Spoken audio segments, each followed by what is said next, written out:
Hey everyone, Josh Freeman here with Live Breathe Tampa, and we are under contract and we are doing one of the most crucial points of buying a home, the home inspection. You're going to want someone who's taken videos, pictures, and has everything organized, okay? Your home inspector has to be on point, and that's exactly what I have for you today. Here I am with Clayton. He worked with Bowman Inspections Group, and so Clayton, why don't you go ahead and give me a picture. What does it look like? What are you looking for in a home inspection? That's a great question, Josh. So for a home inspection, normally what I'm doing, well, every home inspection, I'm looking at as if I'm buying a house with my wife. Right. $2, and I want to see what the house looks like. So basically what I'm doing is I'm trying to replicate Thanksgiving Day. So Thanksgiving Day, everybody's at the house is fully loaded. What I mean by that is the air conditioner's on, the oven's on, the fans are on, the sinks are being used, and so that's what I'm doing. When I first get there, we're going to be opening up all the windows, testing all the receptacles that are available to be reached. We're going to have the oven going, the air conditioner going, the washer and dryer going if they're included with the house. That way we can see if the electric panel's got a full load and how it reacts when it's under a full load. Same thing with the sinks. We'll be flushing the toilets, filling up the sinks multiple times, letting them drain. We want to see if there's any leaks. Basically, we're trying to make the house fail.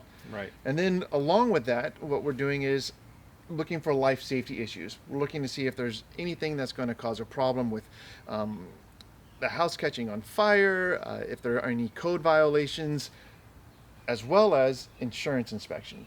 So with the insurance inspection, there are 4 items that we're looking at.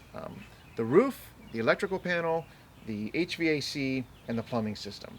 If you want, we can take a look around and I can show you some of the things that we look for as we're going through the house. Okay, great. So basically, it's a pressure test, right? I mean, just pushing everything to the limits, seeing if anything goes wrong. I think, yeah, let's get a hands-on feel and see exactly, up in person what you're looking at when we do this. All right, let's do it. Okay, we're over at the electrical box. So Clayton, why don't you go ahead and tell me what you're looking for here? So here, what I'm looking for, I want to make sure that the panel is not over 50 years old because that's an insurance kicker. If the panel is over 50 years old, the insurance underwriters will want the panel replaced. This doesn't fall in that category. It's perfectly fine. It's within 20 years. It looks good. Because of the age of this specific home, we want to make sure it doesn't have aluminum wiring. It doesn't. I can plainly see that it's copper wiring. I don't see anything that's called a double tap. That would be where 2 wires are wound together and they connect into one breaker. That's an insurance no-no. They don't want that to happen at all. So what I'm looking at, just quick overview of it, the panel looks fine. It's a little messy, but everything is going into one breaker. We've got copper up top, which is fine. We've got copper coming in. It looks good.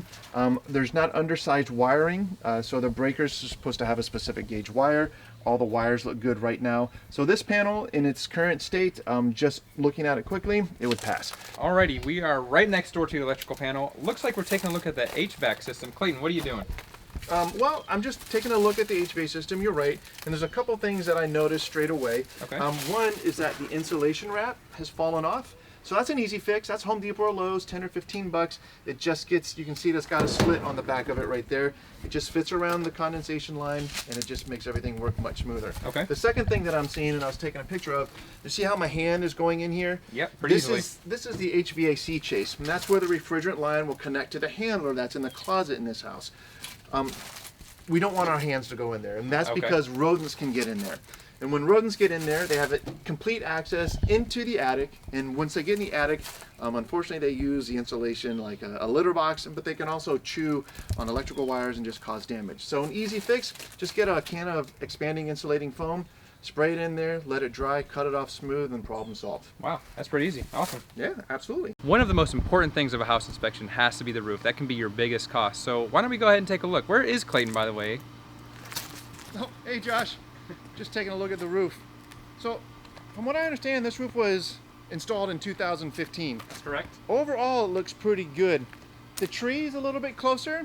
The insurance companies sometimes don't appreciate that, so it's good if you can cut it back to about 3 feet from the edge of the house. That's going to make the roof last longer. This is getting close, and sometimes what happens is the tree branch will rub against the roof surface, and it causes it to wear out faster. They just put the roof on. It's only 4 years old, so a little bit of maintenance will take that roof back. We'll take the tree limb back and allow the roof to last much, much longer. All right, we're taking a walk around the house. Clayton, does anything jump out to you that's abnormal around here? Well, there's a lot of maintenance items that normally occur on a house. So one of the things would be above your head. Okay. It'd be a good idea just to reseal this with an approved caulk. That way it doesn't leak. And then there's a little bit of a gap here in the soffit. So that's a pretty easy fix. But really what's sticking out, oddly enough, while we're standing here is this propane tank.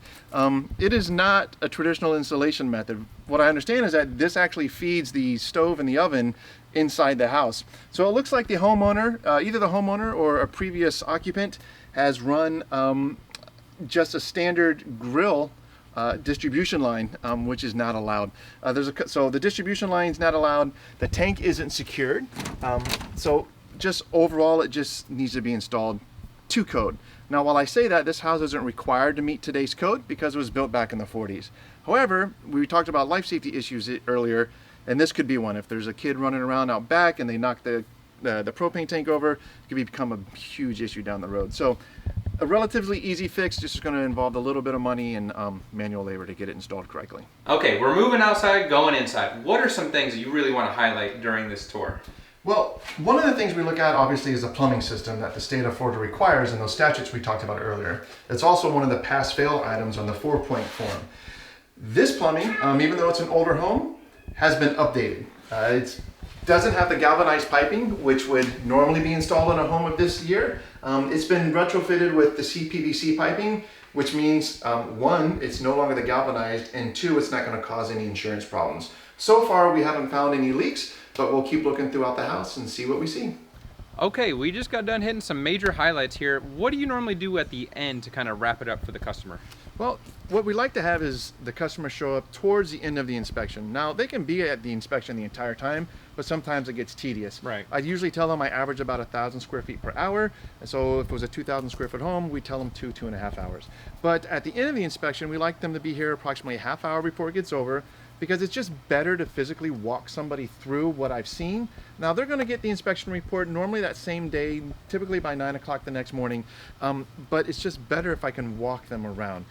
Walk through if there's an issue with the electrical panel or the plumbing or the HVAC. Sometimes it's easier just to show someone to stick their hand up the chase than they see a picture and it doesn't make sense. So it's nice to be able to do that, and then they have my undivided attention afterwards to answer any questions that they have. So it's good for them to be there, but that's normally how we would wrap it up, and just give them time to ask questions. Space plan, measure, that's why it's good for them to be there at the end, but no, that's usually the way we end an inspection. Awesome. So when they get your report, what does it look like? Earlier I said I try to do the home inspection like I'm doing it for my wife, 2 daughters, and myself. I also try to do the report so it's legible and easy to follow. Not a bunch of hyperbole or overdrawn sentences, just straight and to the point, so that way they're have the most information they can to make an educated decision on if they want to move forward with the house or not. Okay, so let's say someone loved what you just did and what you talked about. Where can they reach you at? Good question. They can reach me at 727-224-4427, or my email is clayton@bowmaninspectionsgroup.com. Okay, you heard it from Clayton himself. Thanks for watching, and I hope you enjoyed the content.